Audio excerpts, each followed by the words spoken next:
बात करेंगे content and format of consolidated balance sheet. आज की इस क्लास में हमारा जो बात रहेगा कि जब कंसोलिडेटेड बैलेंस शीट को बनाया जाता है तो उसके अंदर क्या क्या फॉर्मेट रहता है, क्या क्या कंटेंट उसके अंदर रहता है, वो सारा हम डिस्कस करेंगे। सेम टू सेम जो हम बात करते हैं, हमने स्टैंडर्ड फाइनेंशियल स्टेटमेंट की बात की थी जब हम कॉर्पोरेट अकाउंटिंग का चैप्टर नंबर सेकंड पढ़ रहे थे, तो उसमें हमने बात की थी शेड्यूल 3 की थी ना, जब हमने शेड्यूल 3 की बात की थी। Yes sir. जिसमें हमने फॉर्मेट पढ़ा था, format of balance sheet and statement of profit and loss, हमने पढ़ा था ना उस क्लास में। तो अगर मैं इसकी बात करूं, section 129 sub section 3 of the companies act 2013 mandate the company having one or more subsidiaries to prepare consolidated financial statement। ये कहना चाह रहा है कि कोई भी कंपनी जिसकी एक या उससे ज्यादा सब्सिडरी कंपनी है, उसको क्या करना है, कंसोलिडेटेड फाइनेंशियल स्टेटमेंट बनानी है as per section 129 subsection 3। According to this section, where a company has one or more subsidiary in it shall in addition to separate financial statement will prepare consolidated financial statement. ये already हम पढ़ भी चुके हैं, समझ आ गई, clear है। In the same manner has that of its own, मतलब जी सर, क्लियर है। जो प्रोविजन जो प्रोविजन एक स्टैंडअलोन फाइनेंशियल स्टेटमेंट पे लगते हैं, जो प्रोविजन स्टैंडअलोन फाइनेंशियल स्टेटमेंट पर लगते हैं,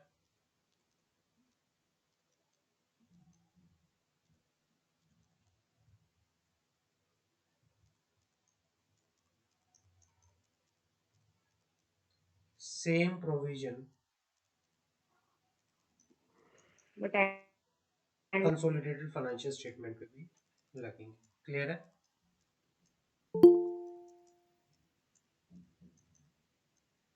सेम प्रोविजन आपके कंसोलिडेटेड फाइनेंशियल स्टेटमेंट पे भी लग के यहाँ पर चलेंगे, क्लियर है।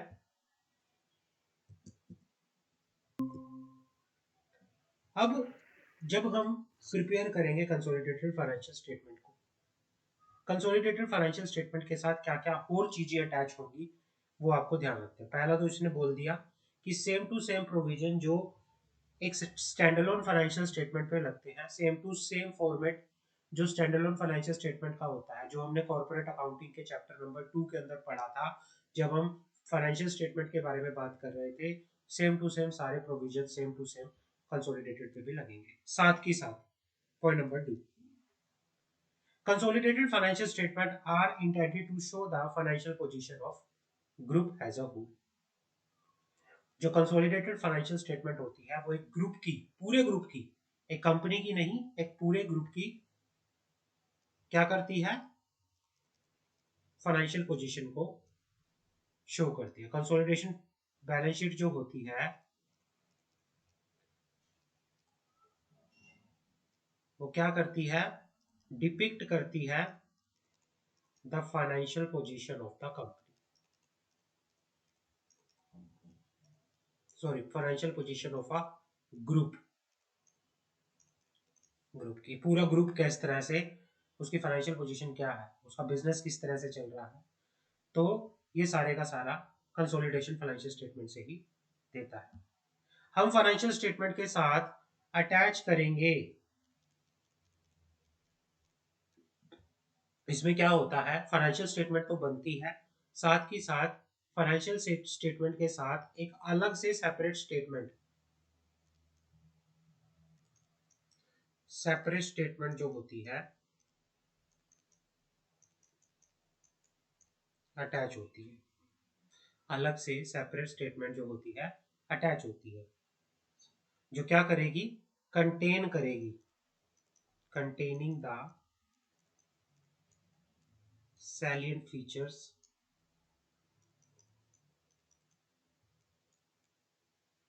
containing the salient feature होता containing the silent feature of the subsidiary or subsidiary in the prescribed form. Subsidiary की जो क्या है कि सब्सिडरी की नेटवर्थ कितनी है, सब्सिडरी की टोटल एसेट कितनी है, सब्सिडरी की टोटल लायबिलिटी कितनी है, तो सब्सिडरी का इन्वेस्टमेंट कितना है, सब्सिडरी का प्रॉफिट कितना है, सब्सिडरी का लॉस कितना है, इसके रिगार्डिंग एक समरी फॉर्म में फॉर्म यूसी 1 होता है, जो कि जिसको बोला जाता है silent feature of the financial statement of subsidiary company, वो भी अटैच होकर यहाँ पर चलेगी। पॉइंट नंबर 1 2 3 क्लियर है?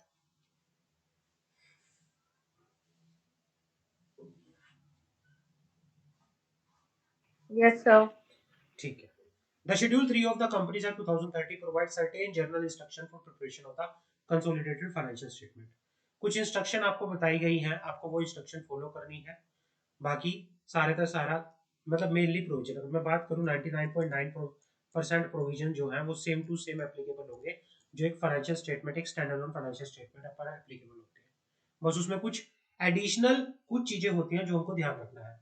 Accordingly, where a company is required to prepare consolidated financial statement, that is consolidated balance sheet and consolidated statement of profit and loss, the company shall mutandis follow the requirement of Schedule 3 of the Companies Act as applicable to the company in preparation to the balance sheet and statement of profit and loss. अच्छा, mutandis का मतलब क्या होता है?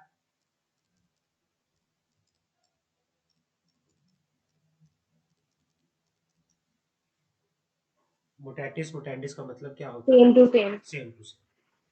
भाई जिस भी company को कंसोलिडेटेड फाइनेंशियल स्टेटमेंट मतलब कंसोलिडेटेड बैलेंस शीट या consolidated statement of profit and loss maintain करना रिक्वायर्ड होता है, तो वो मुटेंडिस सेम टू सेम जो शेड्यूल 3 के प्रोविजंस हैं, जो शेड्यूल 3 की रिक्वायरमेंट्स हैं, उनको फॉलो करेगी। समझ आ गए? In addition to the consolidated financial statement shall disclose the information as per the requirement specified in the applicable accounting standard.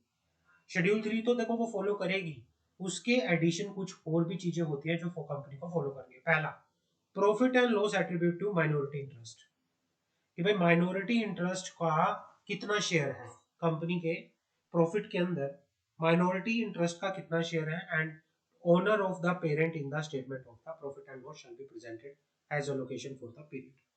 और जो पेरेंट कंपनी के मालिक हैं, पेरेंट कंपनी कौन सी कंपनी होती है पेरेंट कंपनी? अच्छा मुझे बताओगे, पेरेंट कंपनी किसे बोला जाता है? Holding company. Parent company holding company को बोला जाता है। सर जिसके हाथ में 51% शेयर्स हाँ, होता है, तो वो पेरेंट कंपनी होती है ना। और पेरेंट कंपनी अब अलग से क्या क्या डिटेल बतानी है? माइनॉरिटी इंटरेस्ट कितना होता है कंपनी के अंदर? जो भी इंटरेस्ट 50% से कम का होता है वो माइनॉरिटी के अंदर आता है। और भाई उसकी डिटेल भी बताओगे, साथ के साथ कितना शेयर कंपनी के मालिकों का, पेरेंट कंपनी के मालिकों का है, कितना प्रॉफिट एंड लॉस में उनका शेयर है, वो भी बता के आता हूँ। चलो समझ आ गई? दूसरा, minority interest in the balance sheet with equity shell be presented separately from the equity of owner of parent company. मतलब ये कहना चाह रहा है कि जी सर, पेरेंट कंपनी के ओनर की अलग से डिटेल बताओगे और माइनॉरिटी इंटरेस्ट के लिए अलग से डिटेल बताओगे। क्लियर है? यहां तक किसी का कोई डाउट?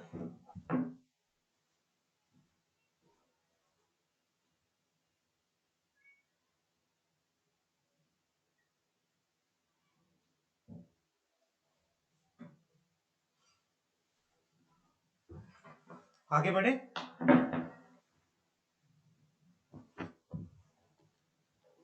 जी सर। Yes sir. अब हमारे पास आता है फॉर्मेट। अब कंसोलिडेटेड बैलेंस शीट का फॉर्मेट आता जी है। सर, किस फॉर्मेट की तरह बनेगा? सेम टू सेम फॉर्मेट होता है जैसे हमने लास्ट क्लास में चैप्टर नंबर 2 के अंदर बात की थी शेड्यूल 3 में, कि बैलेंस शीट का स्टैंडअलोन फाइनेंशियल स्टेटमेंट का जो बैलेंस होता है, जो फॉर्मेट होता है, सेम टू सेम फॉर्मेट वैसा ही होता है। कुछ अलग डिस्क्लोजर होते हैं, वो मैं आपको बता दूंगा क्या क्या होते हैं। इक्विटी एंड सबसे पहले आता है इक्विटी एंड लायबिलिटी, जिसमें हम सेम टू सेम जब हम स्टैंडअलोन फाइनेंशियल स्टेटमेंट बना रहे थे,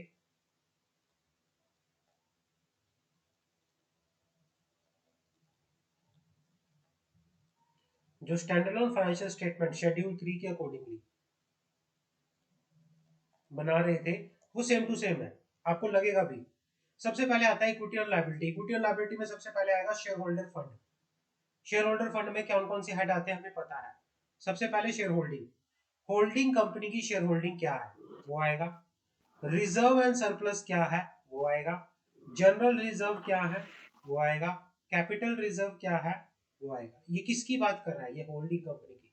होल्डिंग कंपनी का कैपिटल रिजर्व, होल्डिंग कंपनी का जनरल रिजर्व, होल्डिंग कंपनी की शेयर कैपिटल, ये सारा आएगा। उसके बाद ऐड करेंगे capital redemption, capital reserve from acquisitions, surplus आएगा, surplus of holding company. Add करेंगे share in the revenue profit of subsidiary company की भाई रेवेन्यू प्रॉफिट के अंदर, सब्सिडरी कंपनी की रेवेन्यू प्रॉफिट के अंदर होल्डिंग कंपनी का कितना शेयर है वो इसमें ऐड करेंगे। लेस अनरियलाइज प्रॉफिट, जो भी अनरियलाइज प्रॉफिट होगा वो ऐड कर दिया जाएगा। तो इसमें क्या क्या आएगा, इसमें सबसे पहले कंसोलिडेटेड फाइनेंशियल स्टेटमेंट मतलब होल्डिंग कंपनी की बैलेंस शीट का सब्सिडरी सब्सिडरी कंपनी के साथ कंसोलिडेशन करना, ताकि पूरे ग्रुप की क्या हो, फाइनेंशियल पोजीशन का पता चले। तो सबसे पहले जो होल्डिंग कंपनी की शेयर होल्डिंग है वो बताओगे, होल्डिंग कंपनी का जनरल रिजर्व है वो बताओगे, होल्डिंग कंपनी का कैपिटल रिजर्व है वो बताओगे, उसमें ऐड करोगे capital reserve from acquisition, surplus कोई है तो वो बताओगे, सरप्लस ऑफ होल्डिंग कंपनी कुछ है तो वो बताओगे, और होल्डिंग कंपनी का सब्सिडरी कंपनी के रेवेन्यू में कितना शेयर है वो ऐड करोगे, और कोई अनरियलाइज प्रॉफिट है वो माइनस कर दोगे। समझ आ गई मेरी बात।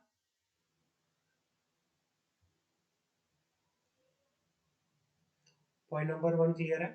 शेयर सर ये होल्डर अनरियलाइज जी प्रॉफिट में सर। क्या क्या आएगा? प्रॉफिट, क्या कह रहे हो ब्रदर? सर एक बार ये अनरियलाइजेबल प्रॉफिट बता देते हैं।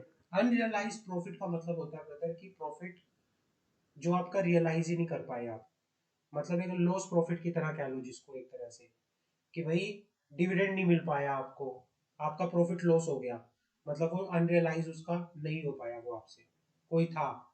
कई बार क्या होता है कि भाई कंपनी कहती है कि प्रॉफिट हुआ है, लेकिन वो प्रॉफिट आप रियलाइज नहीं कर पाए, आपको किसी फॉर्म में वो मिल नहीं पाया, प्रॉफिट अनरियलाइज रह गया, तो वो उस कैटेगरी में आ जाता है। समझ आ गई। शेयर होल्डिंग क्लियर है के, सर। शेयर होल्डिंग मतलब कई बार क्या होता है, शेयर होल्डर डिविडेंड एक्सपेक्ट करते हैं कि हमें डिविडेंड मिलेगा, डिविडेंड, अब प्रॉफिट हुआ लेकिन डिविडेंड नहीं मिला, अब वो अनरियलाइज हो गया, रियलाइज हुआ ही नहीं वो, तो वो तो अगर जब शेयर होल्डर को डिविडेंड ही नहीं मिलेगा, शेयर होल्डर के लिए तो लॉस हो गया ना एक तरह से, इस बार हमें डिविडेंड ही नहीं मिला, है ना। तो वो यस सर। अनरियलाइज की कैटेगरी में रहता है। क्लियर है सर। नॉन करंट लायबिलिटी क्या होती है, नॉन करंट लायबिलिटी के अंदर माइनॉरिटी इंटरेस्ट को आप अलग से दिखाओगे। आपने बात की थी ना, हमने ऊपर बात की थी भाई जो माइनॉरिटी इंटरेस्ट का होगा वो अलग जाएगा, और जो अलग डिटेल होगी होल्डिंग और सब्सिडरी की जो डिटेल होगी, जो इनकी नॉन करंट एसेट का हिस्सा होगी वो अलग जाएगा। करंट लायबिलिटी के अंदर होल्डिंग की करंट लायबिलिटी कितनी है, सब्सिडरी कंपनी की करंट लायबिलिटी कितनी है वो आएगा। भाई नॉन करंट लायबिलिटी में माइनॉरिटी का कितना हिस्सा है वो बताओगे, होल्डिंग कंपनी की नॉन करंट लायबिलिटी कितनी है वो बताओगे, सब्सिडरी कंपनी की नॉन करंट लायबिलिटी वो कितनी है वो बताओगे, और उसके बाद करंट लायबिलिटी में होल्डिंग कंपनी की करंट लायबिलिटी कितनी है वो बताओगे, सब्सिडरी कंपनी की करंट लायबिलिटी कितनी है वो बताओगे, और लेस करोगे इंटर कॉर्पोरेट और म्यूचुअल ओनिंग। आप आपस में कोई इंटर कॉर्पोरेट या म्यूचुअल ओनिंग है एक दूसरे की, उसको लेस कर दोगे। ये तो हो गया आपका बैलेंस शीट का हेड। बैलेंस शीट में आपके क्या क्या ऐड आएंगे, इक्विटी एंड लायबिलिटी में सबसे पहले आएगा शेयर होल्डर फंड, फिर आएगा नॉन करंट लायबिलिटी जिसमें आप माइनॉरिटी होल्डिंग सब्सिडरी का डिस्क्लोजर दोगे, करंट के अंदर होल्डिंग कंपनी सब्सिडरी कंपनी का बाइफरकेशन करोगे, उसके बाद आपका आएगा एसेट, एसेट में आप दिखाओगे non current asset, non current asset में आप दिखाओगे प्रॉपर्टी प्लांट इक्विपमेंट, टोटल कितनी प्रॉपर्टी है कंपनी की, कितना प्लांट है, कितनी इक्विपमेंट है, जिसमें आप बताओगे टेंजिबल एसेट कितनी है, टेंजिबल एसेट में होल्डिंग कंपनी की टेंजिबल एसेट कितनी है, सब्सिडरी कंपनी की टेंजिबल एसेट कितनी है, और उसके बाद इंटेंजिबल एसेट बताओगे। इंटेंजिबल एसेट में जैसे होल्डिंग कंपनी की गुडविल या कॉस्ट ऑफ कंट्रोल जो भी इंटेंजिबल एसेट वो कितनी है, सब्सिडरी कंपनी की कितनी है। उसके बाद non current investment, holding company की इन्वेस्टमेंट किन किन कंपनी में है except investment in share of subsidiary company. इसके अंदर वो आएगा होल्डिंग कंपनी की जो इन्वेस्टमेंट है अदर देन सब्सिडरी कंपनी से अलग इन्वेस्टमेंट कितनी है वो बताओगे। समझ आ गई? होल्डिंग कंपनी की जो इन्वेस्टमेंट है non current except investment in the share of subsidiary company, उसको छोड़ के बाकी अदर देन सब्सिडरी कंपनी से अलग जो भी इन्वेस्टमेंट है वो बताओ। क्लियर है?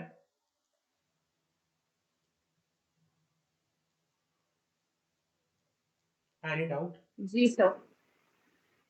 और करंट एसेट, होल्डिंग कंपनी की टोटल करंट एसेट नो कितनी सर, है, no doubt.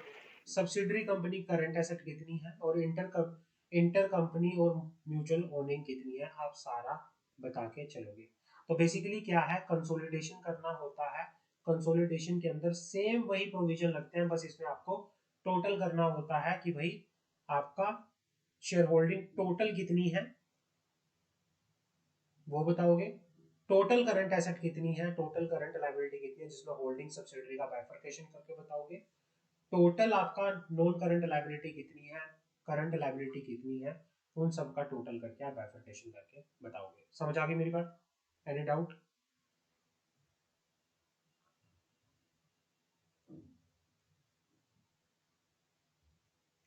No no sir, no doubt doubt. Sir. ठीक है। अब यहां पे एक क्वेश्चन आता है,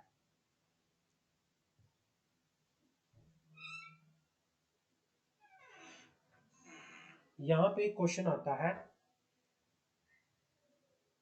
cancellation of investment wholly owned subsidiary company. किस तरह से कैंसलेशन होता है इन्वेस्टमेंट का wholly owned सब्सिडरी कंपनी, बात करते हैं। From the following balance sheet of H limited, H limited यहाँ पे क्या है, होल्डिंग कंपनी है,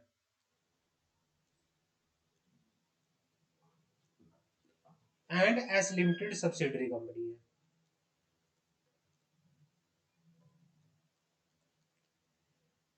prepare a consolidated balance sheet of H limited and S limited, दोनों की कंसोलिडेटेड बैलेंस शीट प्रिपेयर करो।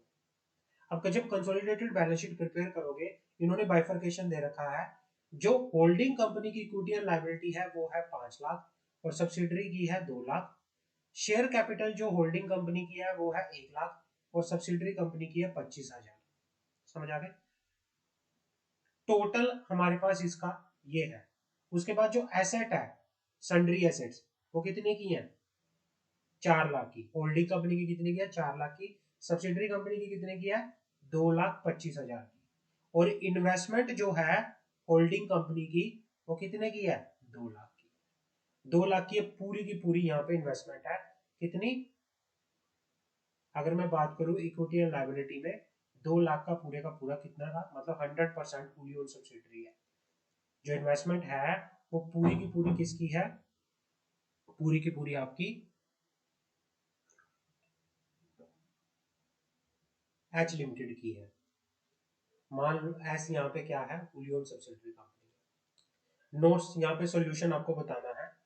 सबसे पहले तो क्या है, the balance sheet reveal that H own the whole of the issue share capital of H limited.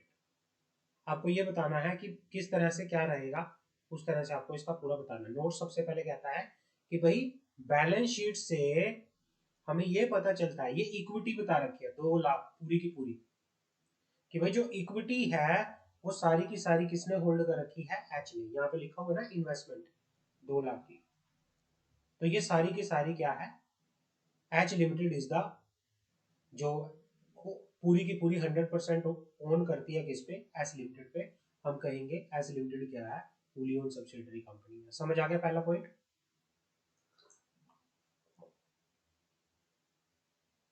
Ji sir.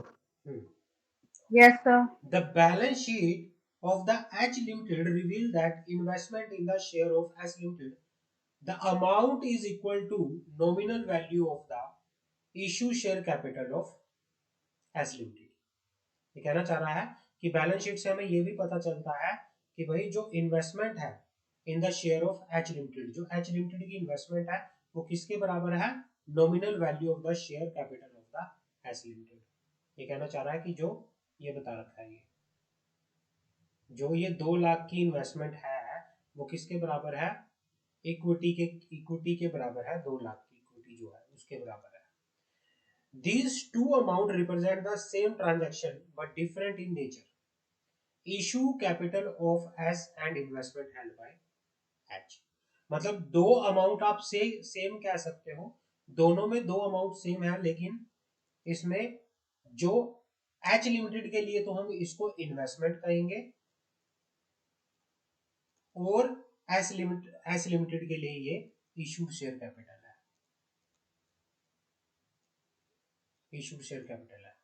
तो इसका किस तरह से रहेगा बात करते हैं,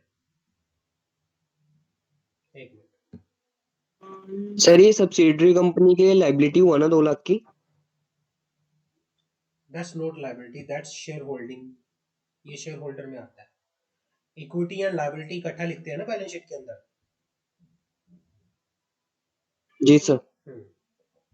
इक्विटी एंड लायबिलिटी वाले हेड के अंदर जो 2 लाख रुपए है वो इक्विटी वाला हेड है, कंपनी की इक्विटी जो है 2 लाख रुपए की है।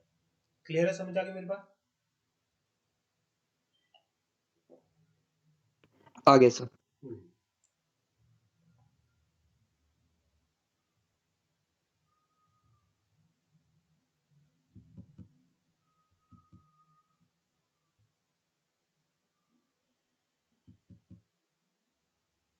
यहाँ पे अब कंसोलिडेटेड बैलेंस शीट किस तरह से बनाएंगे।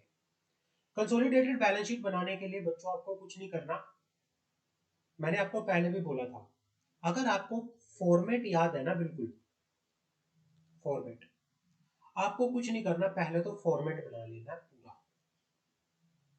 जो जो आइटम आपको क्वेश्चन में दे रखी है वो आइटम डालनी है, बाकी अगर आइटम अगर नहीं आ रही तो उसको नील कर देना है।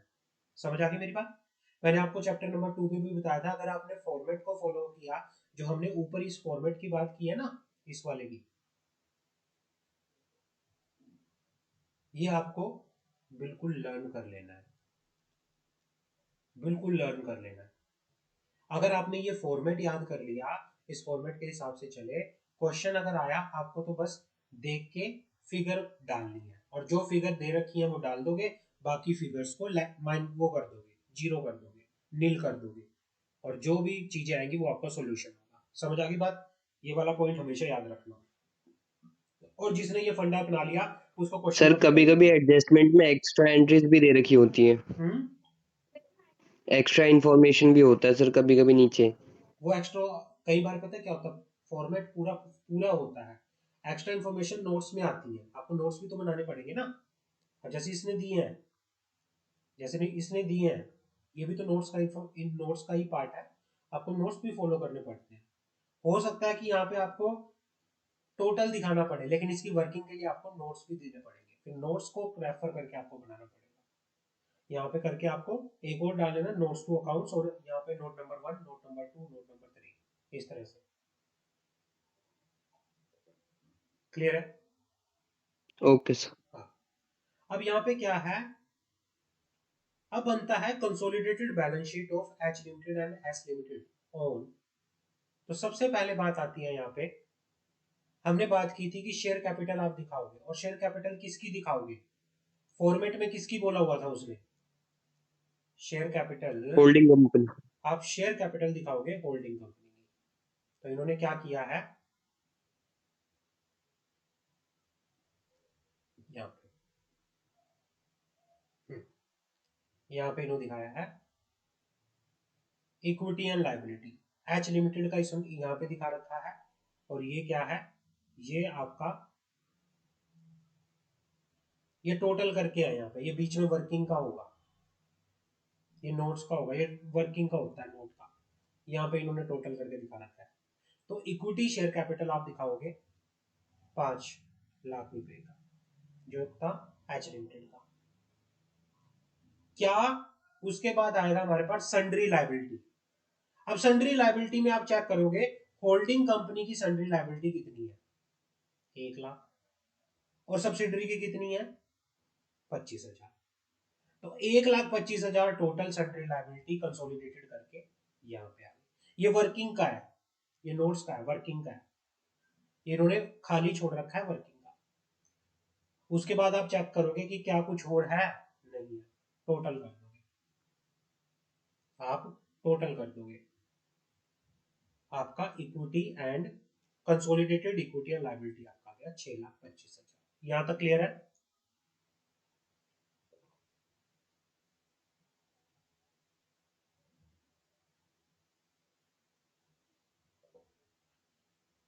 यहां तक क्लियर है बच्चों? फॉर्मेट को फॉलो करना है, जो फॉर्मेट आपको दे रखा है ना ब्रदर, मंशा, सौरभ, क्लियर है? जी सर। जी सर। आप लोगों को फॉर्मेट को फॉलो करना है। अगर फॉर्मेट को फॉलो कर लिया तो आपके लिए ये कुछ भी नहीं है, सिर्फ फॉर्मेट है इसके अंदर सारा। अब एसेट की बारी आ गई, सन्ड्री एसेट दे रखी थी। आप होल्डिंग कंपनी का अलग एसेट दिखाओगे, सब्सिडरी का अलग दिखाओगे। होल्डिंग कंपनी का सन्ड्री एसेट हमें दे रखा था क्वेश्चन के अंदर 4,00,000, और इसका दे रखा था आपका 2,25,000। तो ये आपका क्या हो जाएगा? ये आपका हो जाएगा क्या?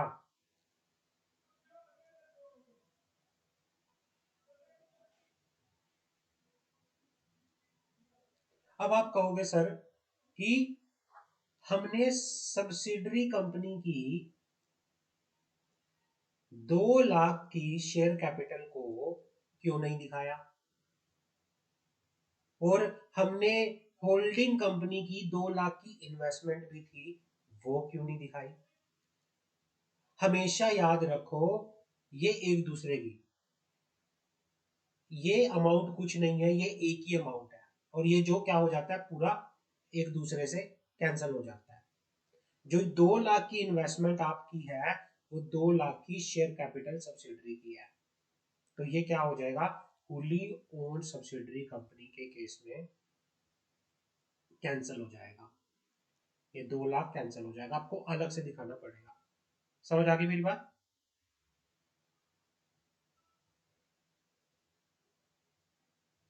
जो ये है कंसोलिडेशन में कैसे यस दिखाओगे सर। इसको? इसको कैंसिल करोगे ना आप, ये मैं ले ही नहीं सकता क्योंकि अपनी, उसने ये बोला था, आपने यहाँ पे क्या दिखाया था?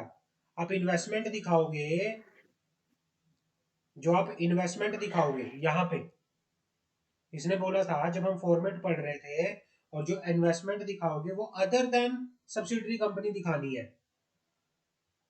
क्या होल्डिंग कंपनी की अदर देन इस क्वेश्चन के अंदर कोई इन्वेस्टमेंट थी या नहीं थी?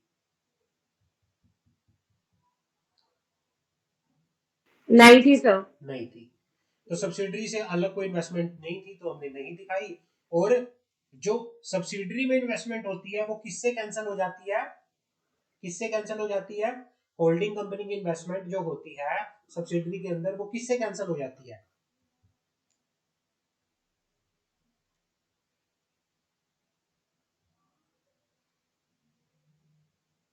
सर इक्विटी और लायबिलिटी से। Equity, equity and liability. Equity share capital of the subsidiary company. समझ आ गया? कैंसिलेशन ऑफ शेयर कैपिटल समझ आ गया फुली ओन्ड सब्सिडरी कंपनी के केस में?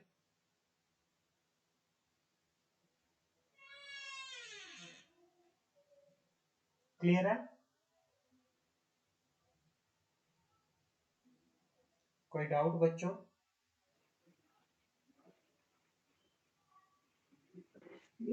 क्लियर नो है सर, सर। क्लियर है यहाँ तक। ओके, अब हमारे पास पहला टॉपिक समझ आ गया। अब ये टॉपिक वाइज चलेंगे, हमारा ये टॉपिक नंबर मान लो प्रैक्टिकल का पहला था, टॉपिक नंबर 1। अच्छा, टॉपिक नंबर 1 क्या था पहला हमारा? Cancellation of share capital in case of fully owned subsidiary company, है ना? फॉर्मेट क्लियर है कंसोलिडेटेड बैलेंस शीट का? Yes sir. टॉपिक होली और नंबर 1 क्लियर है? जी सर। टॉपिक 1 लिख लो इसको। Yes sir. यस हाँ, सर। इसको लिखो topic 1, cancellation of share capital cancellation of share capital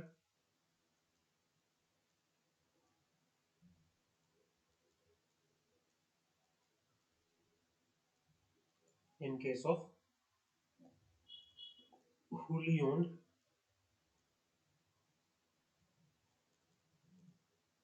subsidiary. Clear है? अब बात कर, अब दूसरे पॉइंट पे आते हैं। अब हमारे पास आता है topic number 2,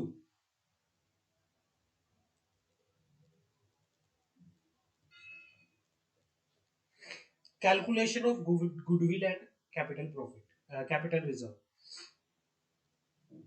calculation of goodwill या फिर कैपिटल रिजर्व, बात करते हैं। Has on the date of investment the cost of investment and the equity in subsidiary need to be calculated. Accounting Standard 21 define equity as the residual interest in the asset of the enterprise after deducting all the liability. In other words, it is equal to the net worth of the enterprise once the above calculated goodwill or capital reserve is calculated as under. अब किसी भी जब एक holding company subsidiary company में investment करती है तो investment करने के बाद अब किस तरह से पता चलेगा कि गुडविल हुई है या कैपिटल रिजर्व हुआ है, वो क्या है, बात करते हैं। अगर कंपनी की, मान लो मंशा लिमिटेड एक कंपनी थी और एक सौरभ लिमिटेड कंपनी थी। ये मंशा लिमिटेड कंपनी ने इसमें क्या किया, इन्वेस्टमेंट की। इन्वेस्टमेंट करने के लिए इसमें पैसे लगाए तो इसको बोलते हैं कॉस्ट ऑफ इन्वेस्टमेंट। जितना पे किया, भाई शेयर परचेज करने के लिए जितना पे किया वो होता है कॉस्ट ऑफ इन्वेस्टमेंट।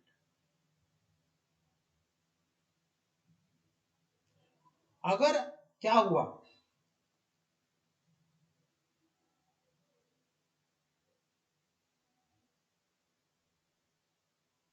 ये कहना चाह रहा है कि भाई अगर गुडविल और कैपिटल रिजर्व का हमें कैसे पता चलेगा, अगर कॉस्ट ऑफ इन्वेस्टमेंट जो है, जो सब्सिडरी कंपनी ने इन्वेस्टमेंट करने का जो कॉस्ट हुई, अगर वो ज्यादा है पेरेंट कंपनी के share in equity of the subsidiary on date of investment, तो वो बन जाएगी goodwill. Parent company share in the equity of the subsidiary on the date of investment. ये कहना चाह रहा है कि भाई अगर cost of investment of parent company, cost of investment जो है वो अगर ज्यादा आ जाए पेरेंट कंपनी के शेयर से इन the share of the subsidiary company, तो वो हम कहेंगे कि भाई वो क्या है, आपने जो एक्स्ट्रा पैसा पे किया है वो गुडविल का पे किया है। लेकिन कैपिटल रिजर्व क्या होता है, कैपिटल रिजर्व होता है कि पेरेंट कंपनी के शेयर जो equity share of subsidiary company में थे उनकी वैल्यू अगर ज्यादा आ जाए कॉस्ट ऑफ इन्वेस्टमेंट से, तो वो आपका है कैपिटल रिजर्व। समझ आ गया? मान लो मैं बात करता हूं, मंशा limited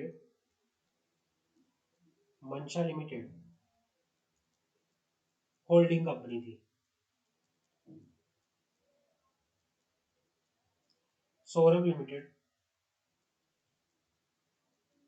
subsidiary company. Saurabh limited के शेयर की वैल्यू थी 500 की, बट मंशा ने इन शेयर को परचेज करने के लिए पे कर दिया 600 रुपया। अब यहाँ पे कौन सी सिचुएशन है, कोई मुझे बताएगा? अच्छा ये क्या है, जो 600 रुपए मंशा लिमिटेड ने सौरभ लिमिटेड को पे किए, ये क्या है, क्या कहेंगे इसको? 600 रुपीज क्या है? Cost of investment. Cost of investment. Cost of investment. Sir इसमें 100 का जो है गुडविल होगा। हाँ, और ये क्या है? शेयर्स, जो शेयर की वैल्यू है, शेयर ऑफ सब्सिडरी, जो प्राइस है। अब 600 की कॉस्ट ऑफ इन्वेस्टमेंट माइनस 500 जो पेरेंट कंपनी के shares in the shares of the subsidiary company का जो प्राइस है, ये आपका आ जाएगा 100 रुपीज। भाई जो आपने एक्स्ट्रा 100 पे किए हैं वो गुडविल का पे किया है, ₹100 गुडविल का। क्लियर है? अगर इसको उल्टा कर दिया जाए तो क्या होगा? गुडविल के लिए अगर इसको उल्टा कर दिया जाए तो क्या कैपिटल होगा? Reserve. Capital reserve. Capital reserve हो जाएगा सर। तो ये कैपिटल रिजर्व हो जाएगा। क्लियर है? समझ आ गई? यस क्लियर है सर। सर। अब ये तो मैंने नॉर्मल जनरली बात की। अब इसका प्रॉपरली कैलकुलेशन कैसे होती है उसके बारे में बात करते हैं। इसकी प्रॉपर कैलकुलेशन के बारे में बात करते हैं, किस तरह से होती है।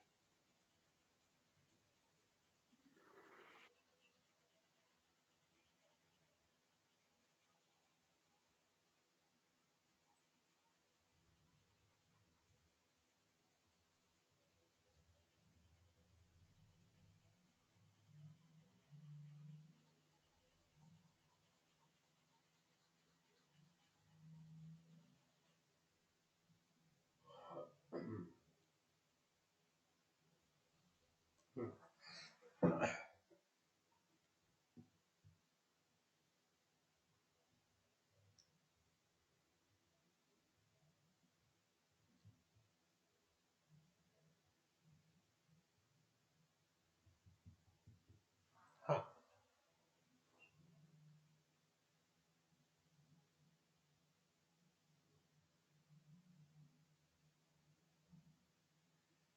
ये कहना चाह रहा है कि भाई जो ये कॉस्ट ऑफ कंट्रोल आप दिखाते हो, जो कॉस्ट ऑफ कंट्रोल है, इसको आप कंसोलिडेटेड बैलेंस शीट में शो करोगे, लेकिन इसको निकालने के लिए आपको प्रॉपरली कैलकुलेशन किस तरीके से करनी है, जो आप ऊपर ये कैलकुलेशन करते हो, जो नेगेटिव पॉजिटिव जो भी बैलेंस आता है, जो गुडविल का या कैपिटल रिजर्व का बैलेंस आता है, उसको आपकी कैलकुलेशन किस तरह से करोगे वो बात करते हैं। सबसे पहले निकालोगे net cost of investment. Cost of investment. अब कॉस्ट ऑफ इन्वेस्टमेंट को निकालने के लिए किन किन चीजों को आपको ध्यान करना है? पहला, amount actually paid for equity share and preference share of subsidiary. भाई होल्डिंग कंपनी ने जितना अमाउंट एक्चुअल में पे किया है इक्विटी शेयर्स को या प्रेफरेंस शेयर्स को, सब्सिडरी कंपनी के इक्विटी शेयर प्रेफरेंस शेयर को परचेज करने के लिए जो अमाउंट एक्चुअल में पे किया है वो, उसमें से माइनस करोगे dividend receive out of pre acquisition profit of the subsidiary. कि सब्सिडरी को एक्वायर करने से पहले कोई भी डिविडेंड अगर कंपनी ने रिसीव किया है वो माइनस करोगे। माइनस करोगे share of holding in preference on cumulative preference share whether declare or not, and non cumulative preference share when declare out of pre acquisition profit of the company। ये कहना चाह रहा है कोई इक्विटी शेयर पे dividend मिला है pre acquisition से पहले, उसको भी माइनस करोगे। कोई प्रेफरेंस शेयर्स पे कोई डिविडेंड डिक्लेयर हुआ है उसको भी माइनस करोगे, less share of holding company in declared equity dividend of the subsidiary out of pre acquisition profit of the subsidiary. तो मतलब जो भी कहना चाह रहा है कि भाई चाहे इक्विटी शेयर का डिविडेंड हो चाहे प्रेफरेंस शेयर का डिविडेंड है, जो प्री एक्विजिशन प्रॉफिट में से डिक्लेयर किया गया है उस चीजों को आप माइनस करोगे, जो आपका नेट बैलेंस बचेगा वो आपकी क्या आ जाएगी? नेट कॉस्ट ऑफ कैपिटल आ जाएगी। Net cost of capital. Net cost of capital को निकालने का फॉर्मूला पता चल गया क्या होता है। भाई आपने कितना एक्चुअल में प्राइस पे किया, मान लो मंशा ने इन्वेस्टमेंट करी और इसने 600 रुपए पे किए, मान लो सब्सिडरी के अंदर, ठीक है ना। उसमें से मान लो माइनस कर दो कि भाई इसको एक्विजिशन करने से पहले कोई प्री एक्विजिशन प्रॉफिट में से पहले वो इन्वेस्टमेंट थी जब सब्सिडरी नहीं बनी थी। मंशा की मान लो कोई पहले इन्वेस्टमेंट थी सब्सिडरी बनने से पहले, मंशा की सौरभ लिमिटेड के अंदर कोई इन्वेस्टमेंट थी, मान लो वहां से 200 रुपए उसको मिले एज अ डिविडेंड, और मान लो 50 रुपए प्रेफरेंस का डिविडेंड मिला, आप इसको माइनस कर दोगे, जो भी नेट आपका आएगा वो नेट कॉस्ट ऑफ इन्वेस्टमेंट आएगी कि भाई मेरा इतना खर्चा हुआ है, ये आपका आ जाएगा 420 450, यही आएगा ना, 450 आएगा, 450 नहीं सॉरी 350, 350 क्लियर है। तो note total net cost of investment आप क्या क्या करोगे, amount actually paid for the equity share and preference share of the subsidiary, इनमें से आप लेस करोगे क्या, dividend receive on the pre acquisition profit of subsidiary whether equity और प्रेफरेंस डिविडेंड, माइनस करोगे share of holding in the preference dividend, preference dividend में कितना share था प्री एक्विजिशन प्रॉफिट में से, और कोई भी अगर इक्विटी शेयर में कितना डिविडेंड था वो सारा डिविडेंड आप माइनस करोगे। ये सारा क्लियर है, समझ आ गई, net cost of investment clear है।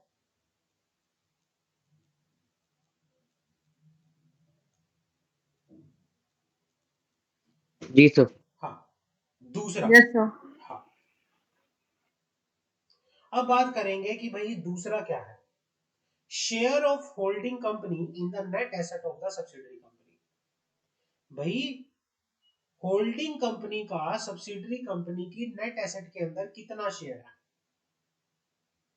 Paid up value of equity share including bonus share presented held by the holding company, presently held by the, मान लो ये तो इन्वेस्टमेंट इन्होंने 2021 में की थी और आज खड़े हैं हम 2023 में। अब आप देखेंगे कि इक्विटी शेयर की नेट एसेट के जो सब्सिडरी कंपनी के नेट एसेट के अंदर होल्डिंग कंपनी का कितना शेयर है।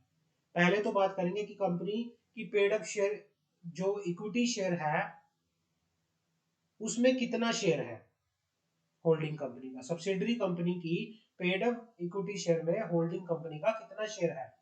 दूसरा, paid up value of preference share held presently held by the holding company की, जो पेड अप वैल्यू है प्रेफरेंस शेयर कैपिटल की सब्सिडरी कंपनी की उसमें कितना शेयर है। तीसरा, share of holding company in the capital profit of the subsidiary company आज के टाइम पे प्रेजेंटली, और इसको हम टोटल कर देंगे। तो जो भी इसका टोटल जो हमने ए में निकाला net cost of investment, net cost of investment ये टोटल, और इन दोनों को माइनस कर देंगे और जो भी बाद वाला टोटल है, समझ आ गए। Share of holding company in the net asset, share of holding company in the net asset, तो या तो गुडविल आएगा, अगर कॉस्ट ऑफ इन्वेस्टमेंट ज्यादा है तो गुडविल आएगा, अगर कॉस्ट ऑफ इन्वेस्टमेंट कम है तो कैपिटल रिजर्व आएगा। कोई डाउट बच्चों।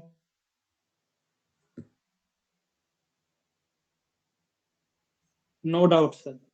यहाँ अभी मुझसे पूछ सकते हो किसी फिगर No, में sir, no किसी doubt. चीज में कोई डाउट है तो मुझे बताओ, आगे बढ़े।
एक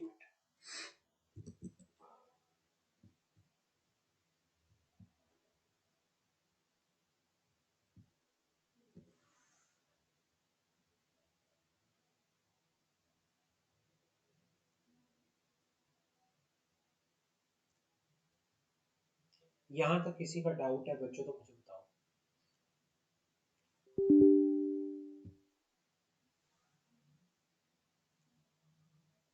सौरभ, मंशा, No doubt, sir. No doubt. Okay. No, sir, no doubt.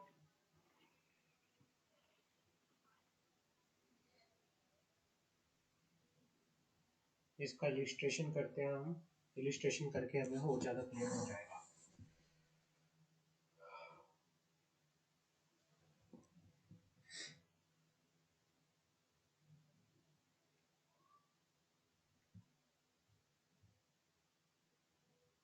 तो हमारे पास गुडविल मॉडल पे पहले इलिस्ट्रेशन करते हैं। Goodwill model illustration number 2, topic number 2 का इलिस्ट्रेशन हम करेंगे। From the following balance sheet H limited and the subsidiary as limited on 31st December 2022 prepare consolidated balance sheet। ये कहना चाह रहा है कि भाई कंपनी की ये क्या थी, ये हमारी होल्डिंग कंपनी है, ये सब्सिडरी कंपनी है, मान लो। अब क्या हुआ, इक्विटी शेयर कैपिटल दे रखी है इनकी, शेयर ऑफ ₹50 ईच क्रेडिटर, इतना दे रखा है, रिजर्व दे रखे हैं, प्रॉफिट एंड लॉस अकाउंट दे रखे हैं। तो इक्विटी एंड लायबिलिटी हमारा ये दे रखा है और एसेट हमारी इतनी दे रखी है। तो इन्होंने बताया कि H limited purchase in S limited on the balance sheet date. H limited ने शेयर परचेज किए किसमें, एस लिमिटेड में, on the balance sheet date. अच्छा, बैलेंस शीट डेट कितनी है, कोई मुझे बताएगा? बैलेंस शीट डेट कितनी है, कोई मुझे बताएगा? कौन सी है balance sheet date? 31st March. 31st December 2020. 31 दिसंबर, यहाँ पे लिखा हुआ ना, from the following balance sheet of H limited and is subsidiary S limited on 31 December 2022 prepare consolidated. ये क्या था कि बैलेंस शीट डेट पे एच लिमिटेड ने एस लिमिटेड के अंदर शेयर परचेज की थी, investment in the share of S limited 4000 share, 4000 share. और कितने रुपए के थे ये 4000 शेयर? एट अ कॉस्ट कितने रुपए में लिए थे? 3 लाख रुपए में। अब इसकी प्रॉपरली हम कैलकुलेशन करते हैं कि गुडविल है या कॉस्ट ऑफ, अच्छा कॉस्ट ऑफ इन्वेस्टमेंट, जो cost price of share in the S limited कितना है, 4000 शेयर परचेज किए थे जिसकी कॉस्ट थी 3 लाख की, माइनस करेंगे फेस वैल्यू ऑफ शेयर, इसमें से माइनस करेंगे face value of share. Face value of share, share की कितनी है, 2 लाख। भाई 2 लाख के शेयर थे और इसने कितना परचेज किया, इसने परचेज किया 3 लाख का, 2 लाख के शेयर थे, वो माइनस करेंगे। बाद में ये भी देखेंगे कि क्या रिजर्व वगैरह है या नहीं है। शेयर इन द रिजर्व, मतलब शेयर इन द रिजर्व इसका कितना है, कितने का रिजर्व था, 10,000. 10,000 का। तो हुलियन सब्सिडरी है तो पूरे का पूरा शेयर इसी का ही होगा, सारे के सारे इसी ने ही लिए हैं तो पूरे का पूरा इसका ही होगा। Share less share in the profit and loss account, profit and loss account में भी पूरे का पूरा शेयर है, ये भी माइनस कर देंगे। तो भाई ये हमारे पास आ जाएगा, कोई भी हमने बात की थी पीछे भी प्री एक्विजिशन से पहले, और ये प्री एक्विजिशन का ही है, ये सारा प्री एक्विजिशन है, ये पहले की बात हो रही है प्री एक्विजिशन का, क्योंकि शेयर ही परचेज बैलेंस शीट 31 दिसंबर 2022 को की है और ये वाली फिगर तो पहले की आएंगी, ये प्रॉफिट पहले का है, ये रिजर्व पहले का है, तो ये प्री एक्विजिशन शेयर्स है, वो सारा लेस कर देंगे। तो जो भी आएगा ये आपका 60,000 की गुडविल आएगी, दैट्स कॉल्ड गुडविल। क्लियर है? या तो इसको ऐसे कर लो या फिर आप इसको कॉस्ट ऑफ इन्वेस्टमेंट निकाल लो। कॉस्ट ऑफ इन्वेस्टमेंट भाई कितने की आपने परचेज की, 3 लाख की, 3 लाख में से माइनस कर दो कितना, 10,000 शेयर रिजर्व का, फिर माइनस कर दो कितना, 30,000, मतलब 3 में से 40,000 माइनस करें 2,60,000, ये आपका इतना हो गया। और ऑलरेडी कितनी वैल्यू है शेयर की? 2, तो आपका 60,000 का क्या आ गया? गुडविल आ गई। कोई डाउट हो बच्चों तो मुझे बताओ।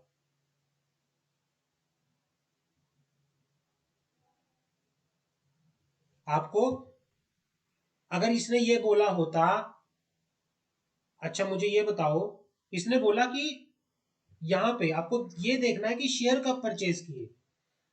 आप जो भी ये शेयर माइनस करोगे ना, ये प्री एक्विजिशन डेट का माइनस करोगे, लेकिन इसने तो शेयर ही 31 दिसंबर को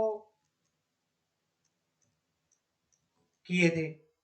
इट मींस कि भाई जो ये रिजर्व है और जो प्रॉफिट है ये प्री एक्विजिशन डेट का है। मान लो अगर इसने लिखता कि भाई इसने शेयर परचेज किए कब, इसने शेयर परचेज किए 31 दिसंबर 2021 में।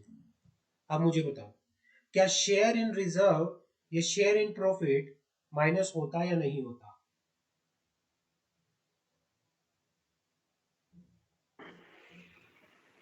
सर नहीं होता। नहीं होता। आपको सिर्फ ये मॉडल फॉलो करना है।